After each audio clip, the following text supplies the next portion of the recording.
how we treat each other and how we treat our scholars. So once you join us, you will understand how we place a lot of value on collaborative or co-creating as such. So a lot of what happens in the program is consulted with the faculty, with the staff, and also with the scholars. Just so you know, we call our students as scholars, so we already give them sort of a responsibility to give us or to share with us kind of insights that we would only receive from somebody who is learned. So we already, treat you as somebody who already knows a lot of what you should know. The academic philosophy is based on, as you may have seen in some of our material out there, on the SPELL framework, which are the five pillars on which the policy design and management program is based. S stands for skills, political economy, ethics, leadership, and lifelong learning. And lifelong learning is an important component where we wish for our scholars, once they graduate, to continue to be in touch with us and to be able to participate in some of our activities, whether it's guest sessions or some of the report launches that we have. A lot of alumni are, they continue to be associated. Some of the alumni continue to be associated through the admissions process. Uh, that is something that we pride in, that we have a very strong alumni base. And that is a result of how we have nurtured this relationship through the 1 year program that we have. I'll dive right into the PDM program and the objectives of the PDM program. We want to be a program that is anchored in theory and grounded in practice, which is to say that some of the lessons that you will take, some of the courses that you will go through, will have a very strong aspect of putting the theory or putting the descriptive, concepts and constructs that you learn in the class into practical use. So you will be required to venture out of the classroom and do some work in order to apply what you've learned in the class. So that's an important aspect of learning at ISPP, and this also brings me to the experiential learning part, which contextualizes the large base of knowledge that we impart to the scholars through our courses to the local challenges that we face. So both of them are discussed with equal weightage. What sort of knowledge that exists outside in India, outside India, and also how do the local challenges fare up to being treated with this kind of knowledge. We also encourage problem solving and decision making. We have a number of courses which are necessarily mindset based or mental model based. We require you to think about what are the mental models that you would like to be associated with. In order to do that, we have critical thinking, we have systems thinking, design thinking. So these are the kind of different skills that we impart in the form of coursework. We also require our scholars to be professionals in the way they observe their learning and they take part in their own learning. So there's conferences that we encourage you to go to. We also provide you funding to go to some of the competitions that other schools and policy schools and colleges have across the country. So that is something that we always encourage, and we really nurture attitudes that are based or rooted in practical knowledge and experiential wisdom. We want you to develop capabilities and capacities that are aimed at addressing some of the wicked problems that India is facing at this point. So that is the kind of program that we have, and I'm happy to take further questions, perhaps pointed towards what courses we have and how do we, engage with experts around those subjects. So I'm happy to take those questions. Ali, you touched on a very important note that we are anchored in theory and grounded in practice, and how experiential learning becomes a very integral part of the PDM, the 1 year postgraduate program in policy design and management. So if you can share a bit of the details regarding the various labs that we have introduced in our teaching method, the immersive learning lab, the Antarang lab, so that even the attendees would have an idea that how we are achieving that goal. Sure, I can tell you in terms of, so there are 4 labs that we have. The first one is the Antarang Leadership Lab, which is led by Luis Miranda, the co-founder of ISPP. The second one is the Writing and Communication Lab. We also have the Professional Development Lab, and we have the Policy Praxis Lab. So Antarang Leadership Lab is based on a model that Luis Miranda was part of in University of Chicago. And this model basically has sort of morphed itself to apply to the Indian context, with the kind of leadership we need for the professional policy practitioners to have is something that we sort of model out in the classroom, and we give them tasks that help them embody that sort of leadership. And it's a very hands-on, activity-based lab, and we have a lot of experts coming in and taking the students through a number of exercises that really get them to understand what kind of leadership they would want to sort of nurture within themselves, and what kind of leaders they would want to become. So that's Antarang Leadership Lab. Then we have the Writing and Communication Lab. Communicating through written and oral forms is an essential for any policy professional. So that is where the lab sort of nurtures the skills in terms of communicating, in terms of writing. Different forms of writing styles, including that might be applicable to op-eds, to policy briefs, to policy essays, visual communication, and also the policy communication and advocacy campaigns. So all of those are something that are covered in the WCL, Writing and Communication Lab. And then we have the Professional Development Lab, which I hope Siddharth, which also rests with the placement team. It is sort of placed with both the academic team and the placement team. So I hope Siddharth will be able to shed a little bit more light on it.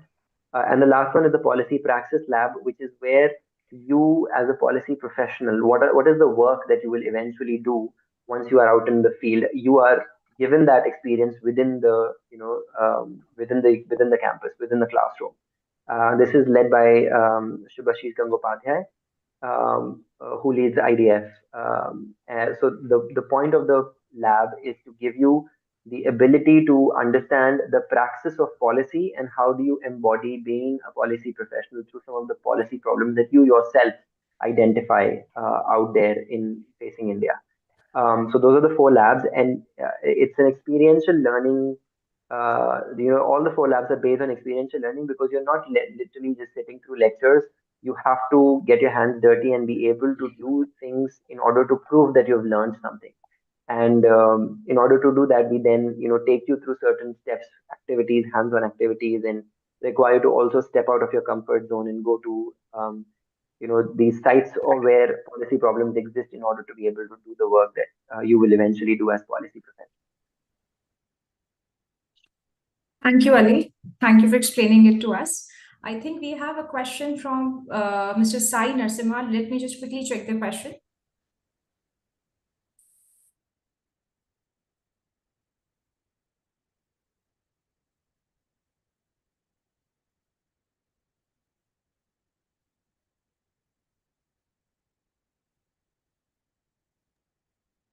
Mr. Sai, you were raising your hand when Ali was talking about the lab. So I would request you if you could just type in your question so that we can answer it for you.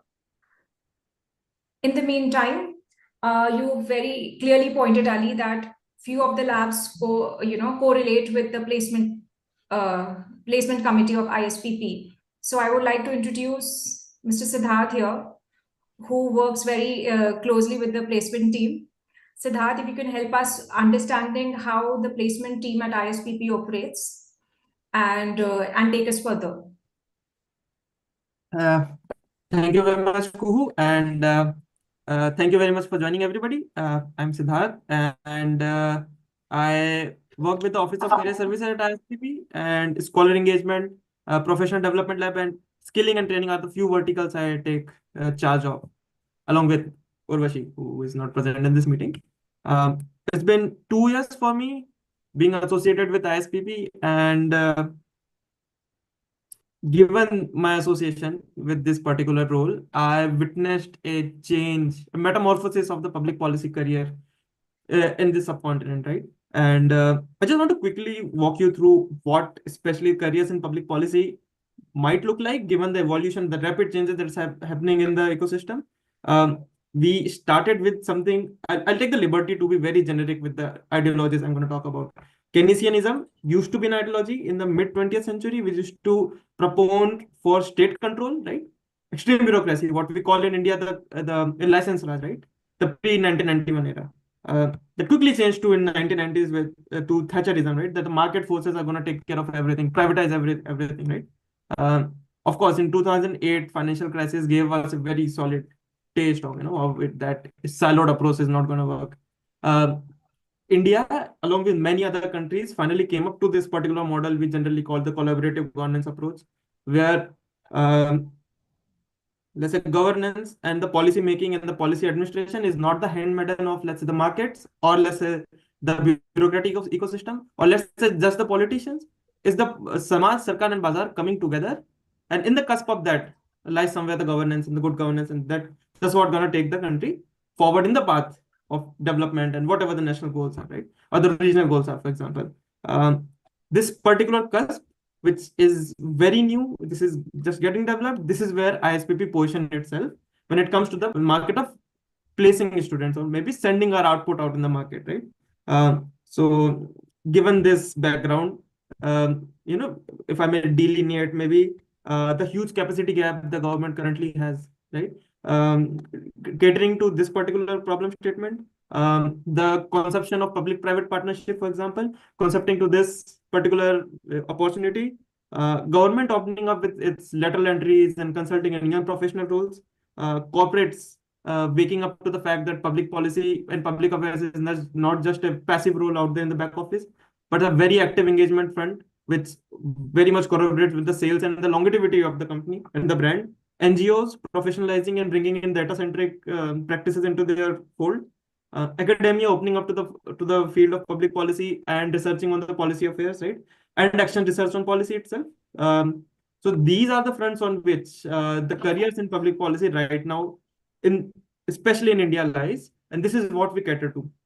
Samaj, Sarkar and Bazaar being the three concentric circles, and in the cusp of it where our target lies, right? So if I have to simply bifurcate into two parts where our office works, it's hiring and training, right? In the matters of training, it's the professional development lab where I am the learning associate of. We train the scholars in the very, very basic fundamentals of whatever is needed in the initial few months of transitioning into the policy space, which might be different, which of course is different from what the other careers might demand. We also have a lot of what we call TN policy sessions, where we bring the industry leads and the top guns of their own departments, and closely letting them interact with the scholars and giving them an insight of what is this opaque nebulous field that they're trying to enter into. And of course, the scholar engagement and the trainings and the other front which we take care of, so that the scholars are the skill gap is reduced by the end of the very quick 1 year that's gonna you're gonna experience here. Another is hiring. Our outreach process is very bottoms up, given the kind of scholars and the kind of statistics they bring them with themselves. We reach out to a portfolio of organizations which we already have. There are roughly 200 and more organizations which are generally part of our regular portfolio. We boast the behemoths and the top guns of the industry out there with us, right? In our boards, in our faculty, and the part of the extended network of ISPP. So all these firms we reach out to, given the kind of scholars, given the kind of expectations, given the kind of trainings they were able to accomplish by the end of the year.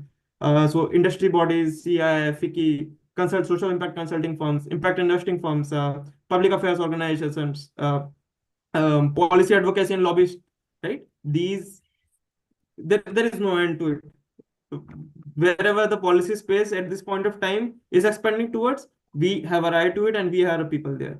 So this is a very rough overview of how we see careers in public policy in our department.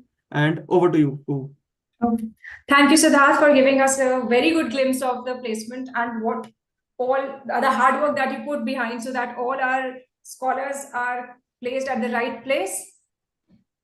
And having said that, since I just wanted to bring it to notice all the academia, the placements, the curriculum, everything combined into one, and we put it across to all our candidates, to all our scholars in the PTM program.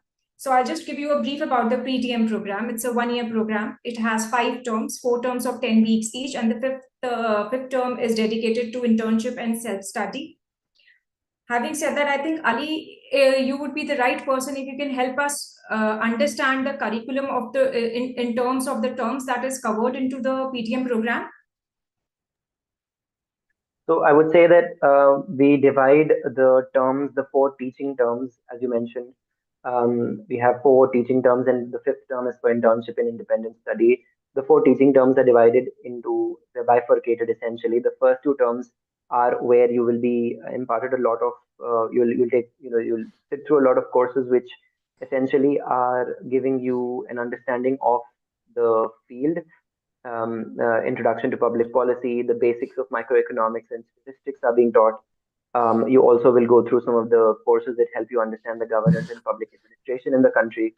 So these courses will help you build a strong foundation that will then become important for you to implement in term 3 and term 4. So the courses in term 3 and term 4 are they're mainly domains which are specific across education, environment, health. We have infrastructure, we have tech domain, and we have regulation. So all of these domains are important aspects of, important aspects for you to be able to do some research that will eventually become your independent study or as part of your internship. So term 3 and term 4 courses are giving you an edge in terms of that additional knowledge that you need beyond the basic in order to be able to do the research work that you will be that's your basic capstone project. So that's how the curriculum is divided, and it's intended for you to sort of, the way we take you through the program is we always look at what is happening in the realm of public policy currently, and then we try and bring in more of those aspects. So right now there's a lot of work that's going on in AI. There's a lot of policy discussions around AI. So some of the courses that we have at ISPP and some of the conversations that we have around AI are extremely rooted in the conversations that are happening outside of ISPP. So we always try to keep in mind what is happening in the realm of public policy because it always keeps changing, and we model our coursework accordingly. So it's very hard to sort of give you that this is what you will learn, because this time next year, things might look very different in terms of what is important in the policy. Thank you, Ali. Thank you so much. So I think now it is the right time to open the forum for the questions. Just let me go through what all questions we have. Okay, so this is a recurring questions that we got, that what is the application process at ISPP? So the application process at ISPP is pretty simple.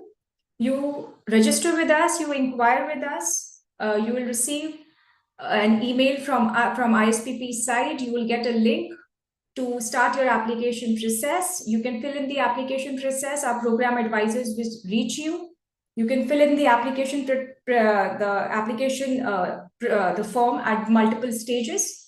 It would ask you the basic details in terms of your basic personal details of name, date of birth, and so on. It would ask you your undergraduate details, your schooling details. If you are a postgraduate, we receive a lot of postgraduate and working professionals. Those details, you can continue, submit your applications with us. And the selection process, also it's a 3-step selection process at ISPP. We'll shortlist your profiles based on your statement of purpose. That is, why do you want to pursue a career in public policy? What is the motive behind joining public policy? Why do you want to join ISPP for this particular cause? So that we have an understanding of you joining ISPP for public policy. What are your long-term and short-term goals? So that we have a clarity with what vision you're coming to ISPP. Having said that, once your application is shortlisted, you go through ISPP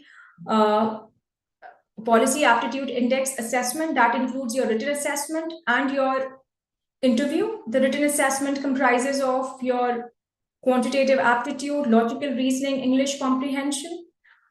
And then you go on to the interview. The basic framework, if I would say, that we look or we have in conducting the ISPP Policy Aptitude Index is that we are looking for 5 important parameters, the 5 C's that we have, as we have pointed out. It is commitment, competency, critical thinking, camaraderie, and character. We strongly believe that these 5 C's are very important, and we try and evaluate the candidates based on these 5 C's. So the selection process is very simple. You get shortlisted, you appear for the ISPP Policy Aptitude Index, and you receive the offers based on your scores. So I think if I have any question based on the application process or the selection process. I think there's Okay, someone so- who asked a question as well. Yes, so we have Mr. Ankit Yadav. I didn't complete my registration. Can I resume from the same?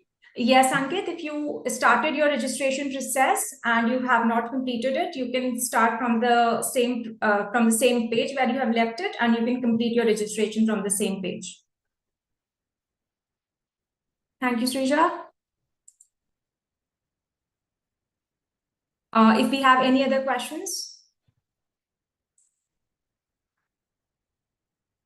Okay, so we have one question that says, is the course UGC certified? Okay, so the ISPP 1-year course is one of its kind. It is equivalent to a master course that are usually UGC certified.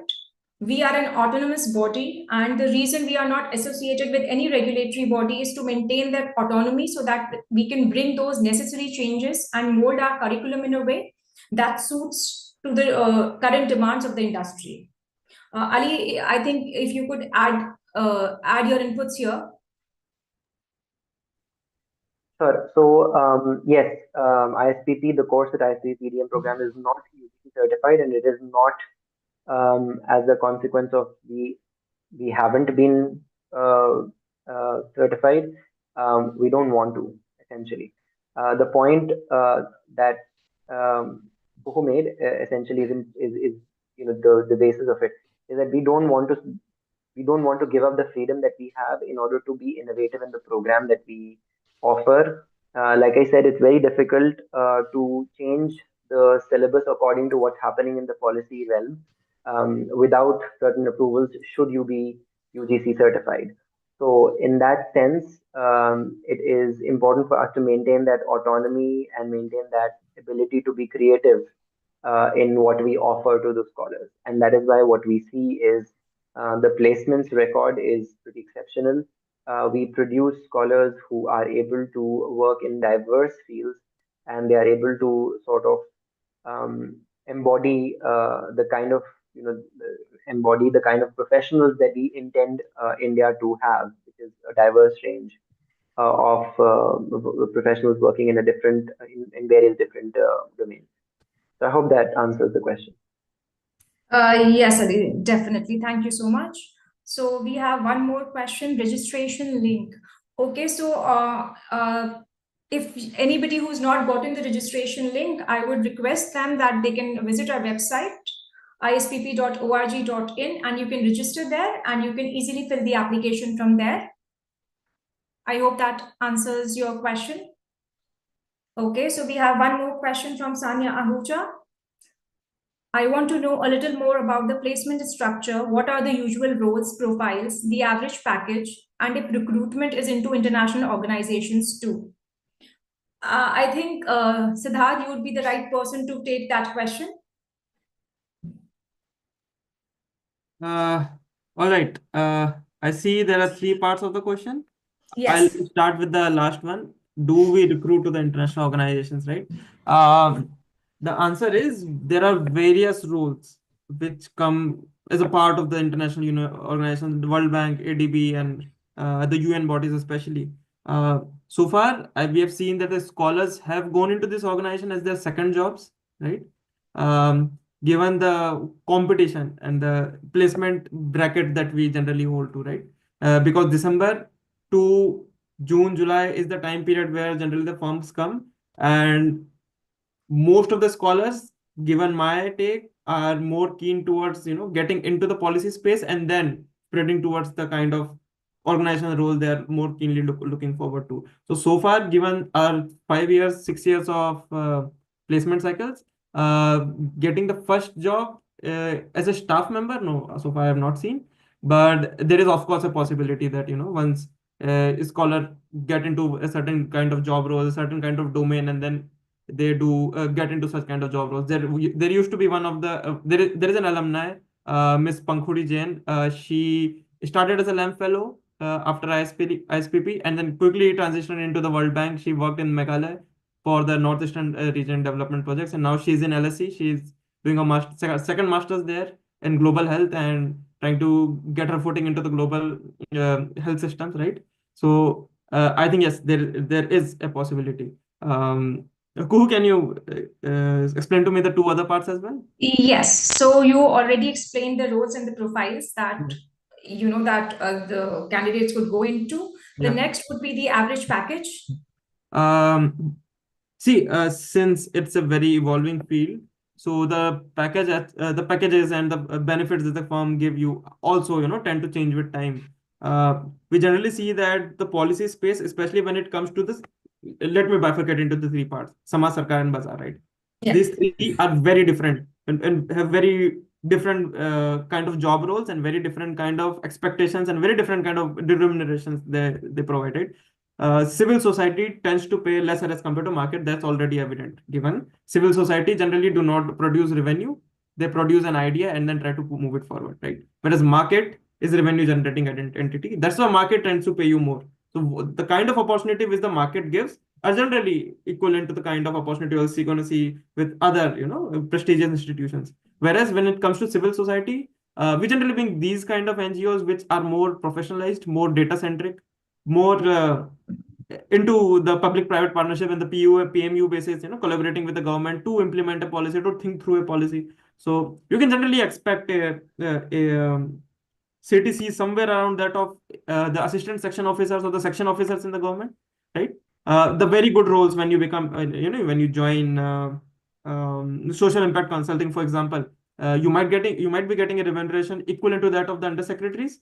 So this is how the firms generally work. It's the kind of job role and the kind of entity you are serving. Of course, when you're working at the ground level, maybe in the Naxal infected states of Bihar or Chhattisgarh, with let's say Niti Aayog, you're gonna get lesser packages compared to when you're going to work with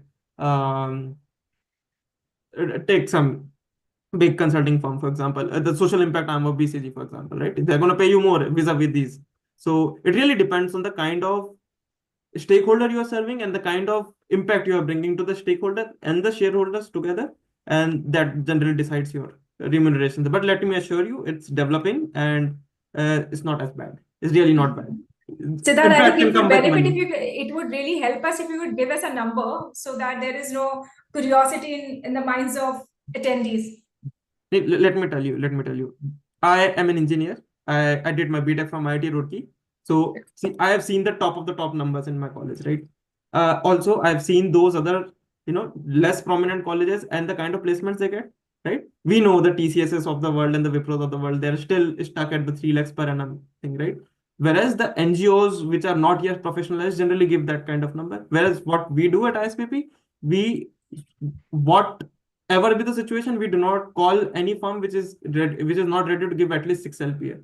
So that's our cutoff, right? The highest that ever went was beyond 26 LPA. That's a different story altogether. That was a different candidate, and a candidate with that kind of caliber. Of course, if you come with that caliber, there is no stopping you. But then OCS, Office of Career Services at ISPP, do not bring any opportunity lower than 6 LPA, right? We generally, the market trend is that freshers with no experience want to get into civil society generally get between 7, 8, 9 LPS, right? Okay. People with little more experience generally go beyond 12 and beyond. Scholars who generally, get into the get into corporates and, get into their research wings, the Gartners of the world and others. I mean, there is no per cap, as well, the salaries are open out there in the Glassdoor and the ambition boxes. You can please, by all means, by first-hand account, you go and see. And this is what the placement figures are. Thank you, Siddharth. Thank you so much. So we have next question from Mr. Alvin Thomas. He's saying universities like Christ University, Bangalore charges a fees of 4 to 5 lakhs for a 2-year master's program in public policy, whereas ISPP charges 9 lakh for a 1-year PG diploma program. What edge does the ISPP program offer that can justify the cost of education? Alvin, you asked a really good question. You correctly mentioned it that yes, we charge 9 lakhs for a 1-year program.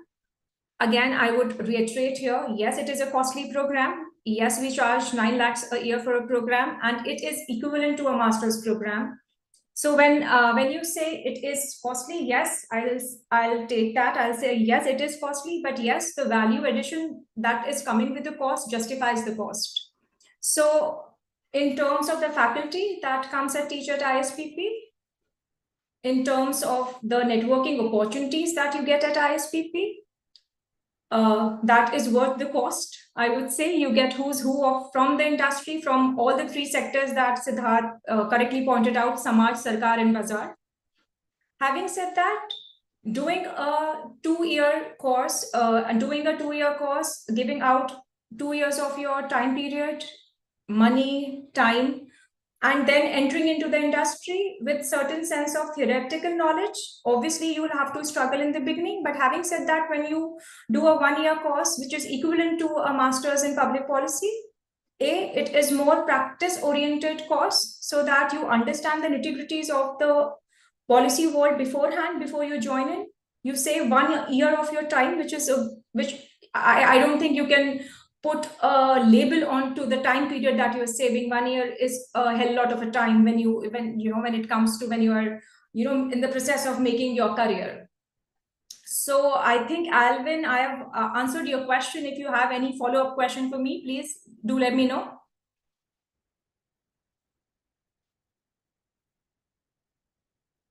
Okay, so we had one pending question. I can just see, do you offer scholarships or financial aid?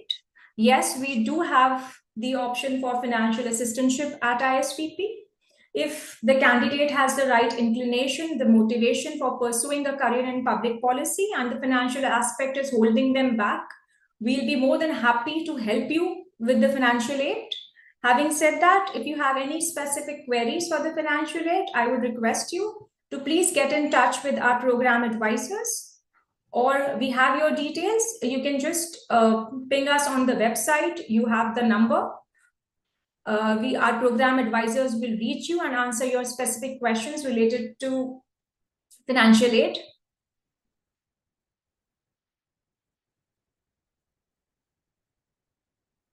Okay, so we have one more question from Alvin.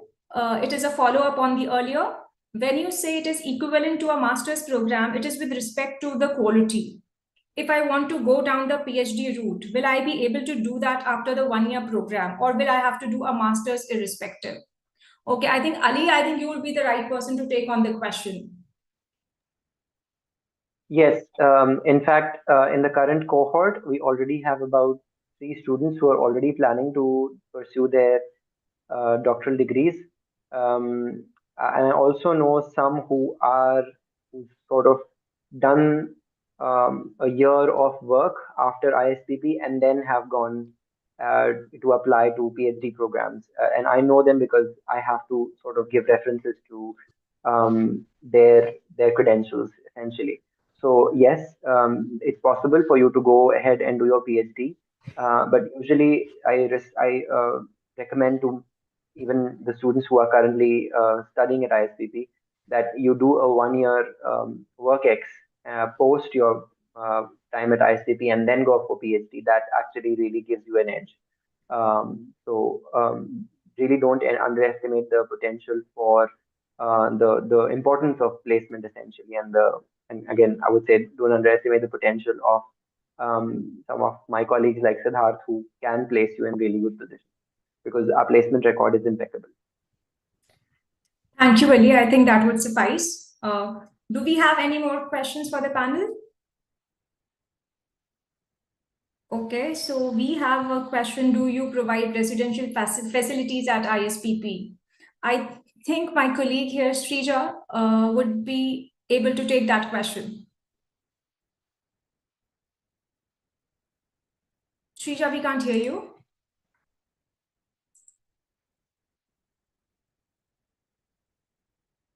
Shrija, you're on mute. Okay, sorry, there was just an issue with my phone. But yes, so we are not a residential campus, but we do provide, we will facilitate some campuses or areas or PGs that previous students have stayed at. I personally was one of the recipients of an area that ISPP recommended to me. It's called Hello World. It's in Vasantganj. And I was recommended to it through college only. And I met a couple of other students who studied with me there who still live there. I still live there. So we also got it on a basis where we didn't have to pay security deposit as well. So it helped us financially too. Because as students, we probably cannot pay as much. But that being said, you can also opt for other PG locations closer to the campus, which other students currently use. So we will help you, guide you through that process and help you select the best place that fits you and you of your preference as well as financially as well. Financially as in an area that suits your cost. That's what I mean. Thank you, Shrija.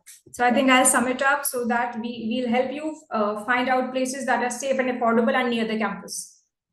Yes, that's what I mean. Thank you, Shrija.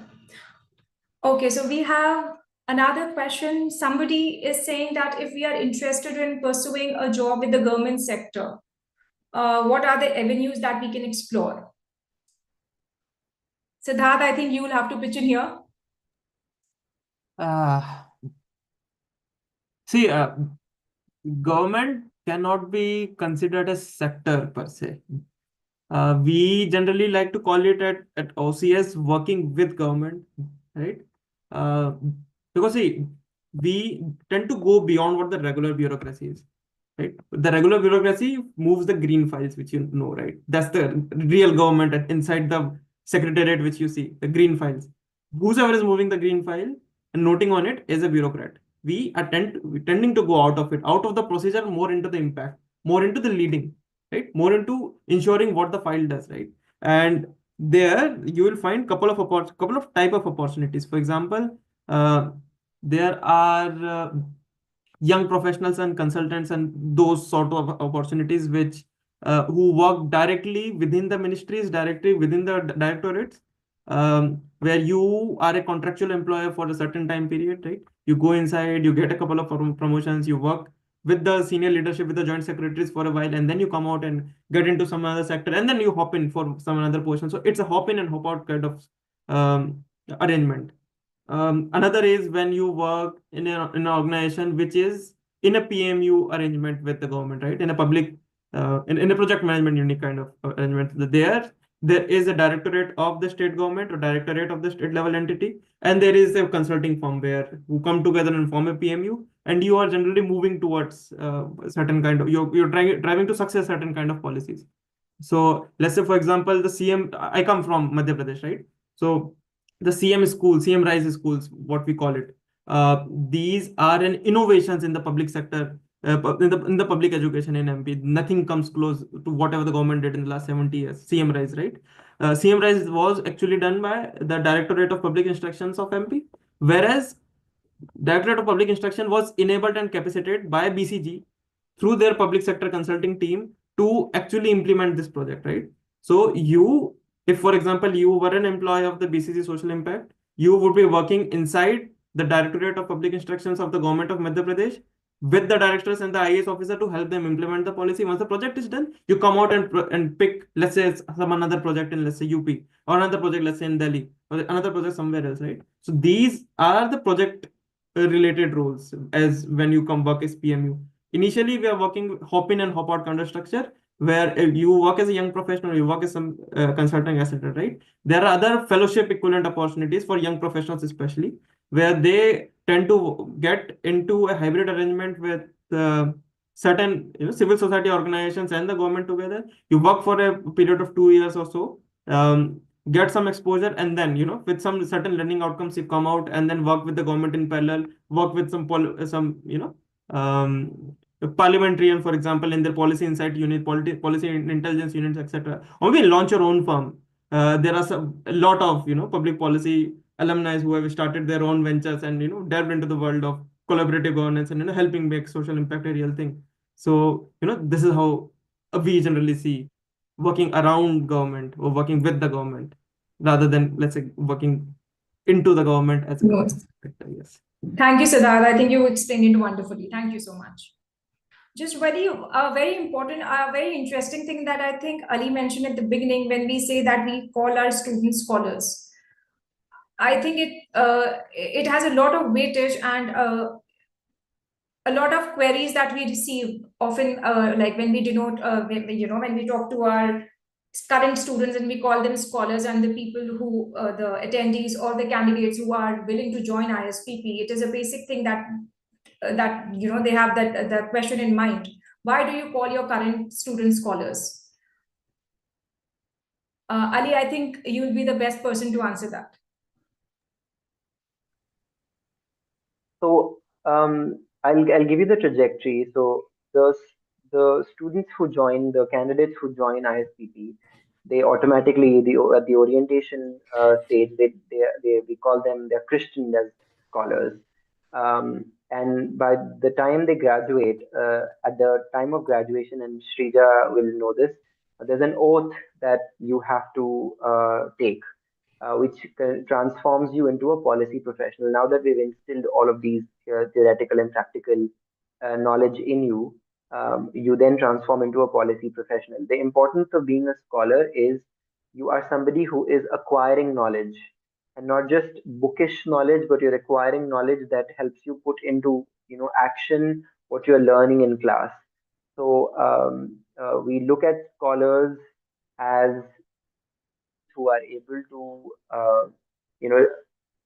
basically transform whatever they are learning into output that is impactful in the field that they go into. So that is something that we expect, and given the name that we've given to our students, the scholars, we expect that they embody that through the program and also once they graduate. And the oath taking that happens at the graduation ceremony, like I said, transforms them into a policy professional. By the time they graduate, most of them, in our experience, have been placed. They already have jobs that they have sort of continued to go through the internship, or they are sort of in a few days they will be beginning. So that's what we've experienced, and we are very sure that once you join ISPP, the kind of training we provide will put you in that position as well. And the idea of calling you scholars is to instill that sort of cognizance in to do what you do in the program, and then beyond the program, take that learning forward and put it into actionable, impactful action beyond ISPP. Ali, thank you for answering that for us. Okay, so any more questions? If any of the candidates have any more questions, please put it up in the chat box so that we can answer it for you. Having said that, I just want to reiterate the fact that our second cycle of admissions would close soon. We'll have the second cycle of ISPP Policy Aptitude Index that would be conducted from 28th of March to 30th of March. That would include your written assessment and your interviews. So if you wanted to apply for ISPP PDM program, it is the right time to fill up the application form. If you have any queries, you can reach out to us. You can reach out on the numbers mentioned on the website. You can reach out to us via email. Our email address is admissions@ispp.org.in. You can register on the website. You can call us. You can email us. We'd be more than happy to help you. And if anybody has any questions regarding the selection process, the assessment, this is the right time. You can ask us, and we'll be more than happy to answer those questions for you.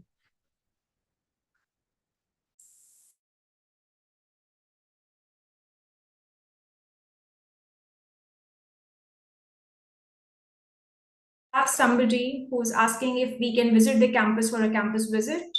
Of course, you can visit the campus anytime from Monday to Friday from 10 to 5:30. You can meet our faculty. You can connect with the current cohort. And if you can help, if you can tell us prior your visit, then we can plan a meeting with the faculty, or we can arrange a meeting with our alumni also. So yes, definitely we would welcome you to please come and visit the institute, ISPP. We are in Hauskas. Please come and visit ISPP, meet our faculty, meet our students, meet our scholars, and have an understanding of what happens at ISPP, how public policy professionals are trained at ISPP. I hope that suffices.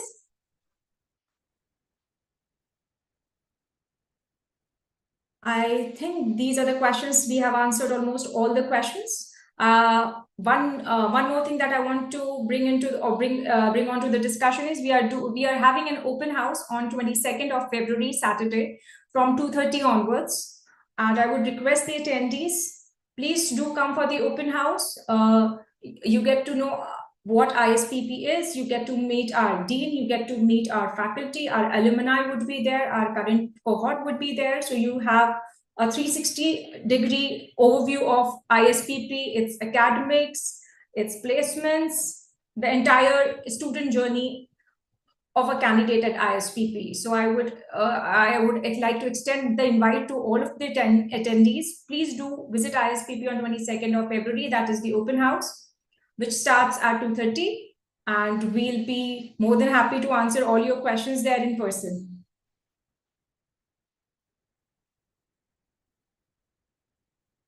And last but not the least, I would like to thank the panel for taking out the time to be a part of this discussion. And if anybody has any ending notes that they would like to share before signing off, I think Siddharth has to say something.